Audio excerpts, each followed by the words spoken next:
Good morning, dear students. Today we are going to discuss about one of the application of Green's function. That is, we can solve Poisson equation by using Green's function. As we know that Poisson equation is a non-homogeneous equation, so we cannot use variable separable method for finding the solution of Poisson equation. So here, as we know that the Poisson equation in SI unit is del square phi of r equal to minus rho of r by epsilon 0. Del square phi of r equal to minus rho of r divided by epsilon 0, where phi of r is the electrostatic potential and rho of r is the charge density at a point r, and epsilon 0 is the permittivity of free space. Then the function phi of r satisfies the boundary condition, second boundary condition. Then if we consider a point charge, നമ്മളൊരു point charge consider ചെയ്യുകയാണെങ്കിൽ Q I ആണ് point charge എങ്കിൽ അതിൻ്റെ നമുക്കറിയാം എല്ലാ point ചാർജുകളിലേയും കൂടി super position ആയിരിക്കും, ഒരു സിംഗിൾ പോയിൻ്റ് ചാർജുകളെല്ലാം കൂടി സൂപ്പർ പൊസിഷൻ ആയിരിക്കും അതിൻ്റെ സൊല്യൂഷൻ എന്ന് പറയുന്നത്. അപ്പോൾ നമുക്ക് എങ്ങനെ എഴുതാൻ പറ്റും? അതിൻ്റെ പൊട്ടൻഷ്യൽ എന്ന് പറയുന്നത് അറിയാം, നമുക്ക് കുളംബ്സ് ലോയുടെ ബേസിസിൽ 1/4πε0 സമ്മേഷൻ ഓവർ ആയി അല്ലേ, എത്ര എണ്ണം ഉണ്ട് അതിൻ്റെ എല്ലാം കൂടി QI ഡിവൈഡ് ബൈ RI ആണ് ഫൈ ഓഫ് ആർ നമുക്കറിയാം അല്ലേ. ഇത് നമ്മൾ ഇതെന്ന് പറയുന്നത് പോയിസൺസ് ഇക്വേഷൻ. അപ്പം ഇതിൻ്റെ സൊല്യൂഷൻ നമുക്ക് എങ്ങനെയാണ് ഇലക്ട്രോസ്റ്റാറ്റിക് പൊട്ടൻഷ്യലിൻ്റെ കേസിൽ നമുക്ക് ഇങ്ങനെ എക്സ്പ്രസ് ചെയ്യാൻ പറ്റും. ഇനി ഗ്രീൻസ് ഫംഗ്ഷൻ യൂസ് ചെയ്ത് നമുക്ക് എങ്ങനെ ഇത് കണ്ടുപിടിക്കാൻ പറ്റുമെന്നാണ് നമ്മൾ ചെക്ക് ചെയ്യാൻ പോകുന്നത്. ഓക്കെ, അപ്പം നമുക്കിനി നമ്മുടെ ഇതെന്ന് പറയുന്നത് ഡിസ്ക്രീറ്റ് ചാർജ് ആണെങ്കിലാണ് നമുക്ക് ഇങ്ങനെ എഴുതാൻ പറ്റുള്ളൂ. ഇതൊരു കണ്ടിന്യൂസ് ആണെങ്കിൽ, സിസ്റ്റം കണ്ടിന്യൂസ് ആണെങ്കിൽ ഈ സമ്മേഷന് പകരമായിട്ട് അവിടെ എന്ത് യൂസ് ചെയ്യണം? ഇൻ്റഗ്രേഷൻ യൂസ് ചെയ്യണം. Okay, then the charge distribution is system consist of A continuous charge distribution. Then phi of r equal to 1/4πε0 integral rho of r divided by r dv, volume integral dv, where dv is the volume integral. നമ്മളിനി consider ചെയ്യുവാണ്, ഇനി ഒരു charge away from the origin R1 എന്ന് പറയുന്ന point എടുക്കുവാണ്. അത് away from the origin, this is the source point. Then the electrostatic potential at the position R2 is given by, നമ്മൾ ഇതാണ് R1, ഒറിജിനിൽ നിന്ന് ഇത്ര ഡിസ്റ്റൻസ് വെച്ചിരിക്കുകയാണ് R1 ഡിസ്റ്റൻസിൽ.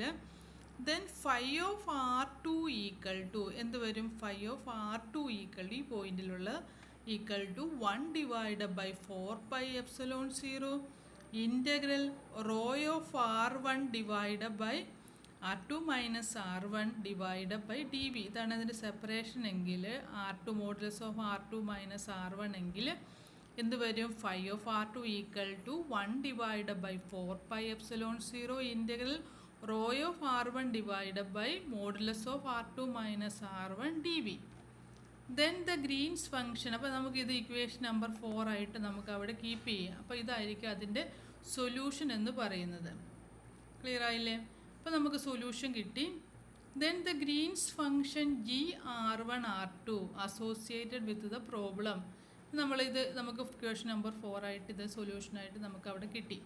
ഇനി ഗ്രീൻസ് ഫംഗ്ഷൻ യൂസ് ചെയ്ത് എങ്ങനെ ഇതിൻ്റെ സൊല്യൂഷൻ കണ്ടുപിടിക്കാൻ പോകുകയാണ്, നമ്മൾ ചെക്ക് ചെയ്യാൻ പോവുകയാണ്.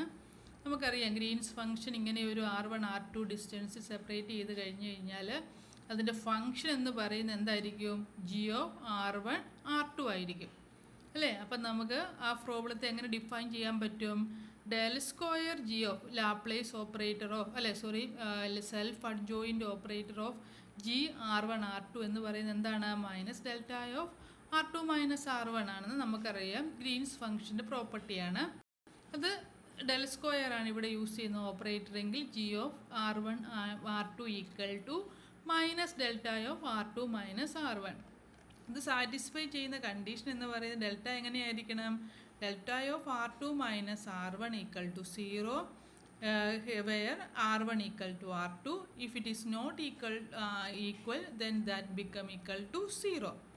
Then another property ആണ് integral f of r2 delta of r2 minus r1 dr2 equal to f of r1 and delta r2 minus r1 equal to എന്ത് വരും? നമുക്കറിയാം വേറൊരു പ്രോപ്പർട്ടിയാണ് delta of r1 minus r2. Then ഇത് ഡെൽറ്റയുടെ കുറച്ച് properties വെച്ചു. ഇത് നമ്മുടെ ഗ്രീൻസ് ഫംഗ്ഷനിൽ നമ്മൾ ഓപ്പറേറ്റർ അപ്ലൈ ചെയ്തപ്പോഴുള്ള പ്രോപ്പർട്ടി നമുക്കറിയാം. Physically, g of r1 r2 is the potential at r2 with a unit source point r1. അപ്പോൾ ഗ്രീൻസ് തിയറം വെച്ച് നമുക്ക് എന്ത് പറയാൻ പറ്റും? ഗ്രീൻസ് തിയറം നമ്മൾ നേരത്തെ അപ്ലൈ ചെയ്ത ഗ്രീൻസ് തിയറമാണ്. എന്താണത്? Integral phi of del square G minus G into del square phi D V equal to surface integral of phi del g minus G into del phi D S. Equation number 7 ആയിട്ട് എടുക്കുന്നു. Clear ആയില്ലേ? അപ്പോൾ നമ്മൾ ആദ്യം ഇതിൻ്റെ solution എങ്ങനെ കിട്ടുമെന്ന് നമ്മൾ അറിഞ്ഞു. ഇനി ഗ്രീൻസ് ഫംഗ്ഷൻ യൂസ് ചെയ്ത് നമ്മൾ എങ്ങനെ സൊല്യൂഷൻ കണ്ടുപിടിക്കാമെന്ന് എടുത്തു. അതിൻ്റെ ഓപ്പറേറ്റർ വെച്ച് ആദ്യം നമ്മൾ ഇക്വേഷൻ എഴുതി അല്ലേ? ഇക്വേഷൻ എഴുതി, ദെൻ അതിൻ്റെ കുറച്ച് പ്രോപ്പർട്ടീസ് എഴുതി, ദെൻ ഗ്രീൻസ് ഫംഗ്ഷനിലേക്ക് കടന്നു. അപ്പം നമുക്കറിയാം we may simplify our problem by taking the volume is large. If the volume is large then the surface integral vanishes. ഇപ്പം എന്ത് വരും? വോളിയം ഈസ് ലാർജ്, നമുക്കറിയാം വോളിയം വളരെ ലാർജ് ആണെങ്കിൽ അതിൻ്റെ സർഫസ് ഇൻ്റഗ്രൽ എന്ന് പറയുന്നത് നമുക്കറിയാം 0 ആയി പോകും, വാനിഷ് ചെയ്യും. ദെർഫോർ ഇൻ്റഗ്രൽ ഈ എൽ എച്ച് എസ് മാത്രമേ എവിടെയുള്ളൂ, ബാക്കി റൈറ്റ് സൈഡ് 0 ആയി പോകുന്നു. Integral phi del square g minus g into del square phi dv equal to 0, or integral volume integral phi del square g dv equal to volume integral g del square phi dv by equation 5 and 1. നമുക്കറിയാം equation number 5 and equation number 1. These are the two equations. Then we may consider as നമ്മൾ substitute ചെയ്യാൻ പോവുകയാണ്. എന്താണ്? Phi equal to എന്ത് വരും? Del square G equal to എന്ത് വരുന്നത്? Phi of R അവിടെ ഉണ്ട്, minus delta of r2 minus r1 D V equal to del square phi എന്താണെന്ന് പറഞ്ഞാൽ മൈനസ് റോ ബൈ എപ്സിലോൺ 0 അല്ലേ? അപ്പോൾ എന്ത് വരും? Minus integral G r1 r2 rho of r1 divide by epsilon 0 into B. അപ്പോൾ ഇത് വെച്ചുകൊണ്ട് നമുക്ക് എഴുതാൻ പറ്റും ഡെൽറ്റയുടെ പ്രോപ്പർട്ടി എന്താണ്? Delta of r2 minus r2 equal to r1ൽ ഡെൽറ്റയുടെ വാല്യൂ എന്താണ്? 1 ആണ്. അപ്പോൾ r1 എന്ത് വരും? Phi of r2 equal to 1 divide by epsilon 0, അവിടെ കോൺസ്റ്റൻ്റ് ആണ്, മൈനസ് സൈൻ അവിടെ പോയി. Then integral g of r1 r2 rho of r1 dv എന്ന് കിട്ടും. ഇക്വേഷൻ 10 നമുക്ക് യാതൊരു കൺഫ്യൂഷനും ഇല്ല, ഡയറക്റ്റായിട്ട് നമുക്ക് എഴുതാൻ പറ്റും. Then it is to be noted that we have used the equation 5 to eliminate del square g അല്ലേ? del square g എലിമിനേറ്റ് ചെയ്യാൻ വേണ്ടി equation 5, but the function g still അവിടെ അൺനോൺ ആണ്. ഇതെന്താണെന്ന് നമുക്കറിയില്ല അല്ലേ? അപ്പം നമ്മൾ അതിനു വേണ്ടി ഗോസ് ലോ ഡെവലപ്പ് ചെയ്തിരിക്കുകയാണ്. Del square 1/r D V equal to 0. നിങ്ങൾ ചെയ്ത് കഴിഞ്ഞാൽ നിങ്ങൾക്കറിയാം integral del square 1/r dv equal to 0 if the volume excluded the origin. 1/r del square 1/r എത്രയാണെന്ന് നോക്കി കണ്ടുപിടിക്കുക. അത് 0 നിങ്ങൾ പഠിച്ചിട്ടുണ്ട്. If it is have A value, ഇപ്പോൾ നമ്മളിപ്പോൾ അതിൻ്റെ വോളിയം കൂടി ഇൻക്ലൂഡഡ് ആവുകയാണെങ്കിൽ അതിൻ്റെ വാല്യൂ എന്ന് പറയുന്നത് -4π ആണ്. ഓക്കെ, അപ്പോൾ നമ്മൾ ഗ്രിഫിത്തിൻ്റെ ടെസ്റ്റ് നിങ്ങൾ ഡെൽ സ്ക്വയർ 1/r ഒക്കെ പഠിച്ച് ഇതിൻ്റെ വാല്യൂ നിങ്ങൾ ചെയ്തിട്ടുള്ളതാണ്. ഇപ്പോൾ ഡിറാക് ഡെൽറ്റ ഫംഗ്ഷൻ യൂസ് ചെയ്ത് നമുക്കിതെങ്ങനെ എക്സ്പ്രസ് ചെയ്യാൻ പറ്റും? It may expressed as del square 1/4π epsilon 4πr 1/4πr equal to minus delta of R. Integral ചെയ്യുമ്പോൾ അല്ലേ, ഇൻ്റഗ്രൽ ഡെൽറ്റ ഓഫ് ആർ എന്ന് എഴുതാൻ പറ്റും അല്ലേ? Result may be expressed as delta function. This result, ഈ റിസൾട്ടിന് നമുക്ക് എങ്ങനെ എഴുതാൻ പറ്റും? Del square 4πr equal to ആറിന് ഈക്വൽ ആകുമ്പോൾ എന്ത് വരും ഡെൽറ്റ ആർ എന്ന് എഴുതാൻ പറ്റും.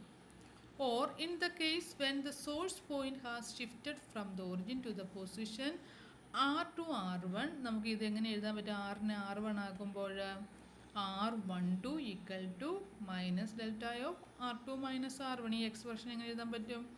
1 divide by 4 R one two equal to minus delta of R two minus R one. ഇനി ഇക്വേഷൻ ഇതും നമുക്ക് കിട്ടിയേക്കുന്ന 5ഉം കൂടി ഒന്ന് കമ്പയർ ചെയ്ത് കഴിഞ്ഞാൽ നമുക്ക് എന്ത് കിട്ടും? Del square G of R equal to എന്ന് പറഞ്ഞ് കിട്ടിയേക്കുന്നത്. അപ്പോൾ എന്ത് വരും ഇവിടെ? 1/4 R one R one two. അതിനെങ്ങനെ എഴുതാൻ പറ്റും? R one two equal to R two minus R one modulus of R two minus R one. അപ്പം G of R one R two എന്ത് വരും? 1 divide by 4 R two minus R one. അപ്പോൾ നമുക്കിത് ഇതിനകത്തോട്ട് substitute ചെയ്യാം അല്ലേ? Green's ഫംഗ്ഷനിലെ കേസിലേക്ക് poisons ഇക്വേഷൻ്റെ solution എങ്ങനെ എഴുതാൻ പറ്റും? ഇക്വേഷൻ 10ലേക്ക് സബ്സ്റ്റിറ്റ്യൂട്ട് ചെയ്ത് കഴിഞ്ഞാൽ what is equation 10? Equation 10 is 5 of R two equal to 1/ε0. ഈ ഇക്വേഷനിലേക്ക് നമ്മൾ കൊടുക്കുകയാണ്. അപ്പോൾ എന്ത് വരും? 5 of R two equal to G എന്താണെന്ന് കിട്ടിയേക്കുന്നത്? 1/4 R two minus R one അല്ലേ? അത് നമ്മൾ സബ്സ്റ്റിറ്റ്യൂട്ട് ചെയ്യാൻ പോവുകയാണ്. അപ്പോൾ എന്ത് വരും? 1/0 integral rho of R one R two minus R one D V. അപ്പോൾ ഇതായിരിക്കും പോയിസൺ ഇക്വേഷൻ്റെ സൊല്യൂഷനായിട്ട് നമുക്ക് കിട്ടുന്നത്.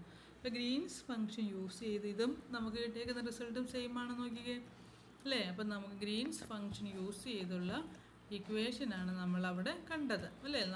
നമുക്ക് കിട്ടിയേക്കുന്നത് ഗ്രീൻസ് ഫംഗ്ഷൻ യൂസ് ചെയ്ത് ഗ്രീൻസ് ഫംഗ്ഷൻ്റെ കുറച്ച് പ്രോപ്പർട്ടി എടുത്തു അല്ലേ? അത് കഴിഞ്ഞിട്ട് നമ്മളത് അങ്ങോട്ടും ഇങ്ങോട്ടും കുറച്ച് വാല്യൂസൊക്കെ സബ്സ്റ്റിറ്റ്യൂട്ട് ചെയ്ത് കിട്ടുന്ന റിസൾട്ടാണ് എന്താ ഫൈനലി കിട്ടുന്നത് അല്ലേ? അപ്പം നിങ്ങൾ ഈ റിസൾട്ട് മാത്രം ഒന്ന് ജസ്റ്റ് ഒന്ന് ഓർത്തിരിക്കാൻ മറന്നു പോകാതിരിക്കാൻ വേണ്ടി അല്ലേ ഇതിനകത്തുനിന്ന് ഇങ്ങോട്ട് കൊണ്ടുവരുന്നു എന്നുള്ളത് ഇത് മാത്രം അറിഞ്ഞ് ബാക്കിയെല്ലാം നമുക്ക് ചെയ്യാൻ പറ്റും. ഓക്കെ, ഇമ്പോർട്ടൻ്റ് ആണ് പോയിസൺസ് ഇക്വേഷൻ എങ്ങനെയാണ് സോൾവ് ചെയ്യുന്നത് ഗ്രീൻസ് ഫംഗ്ഷൻ യൂസ് ചെയ്ത്. ക്ലിയർ ആയല്ലോ? Okay, thank you.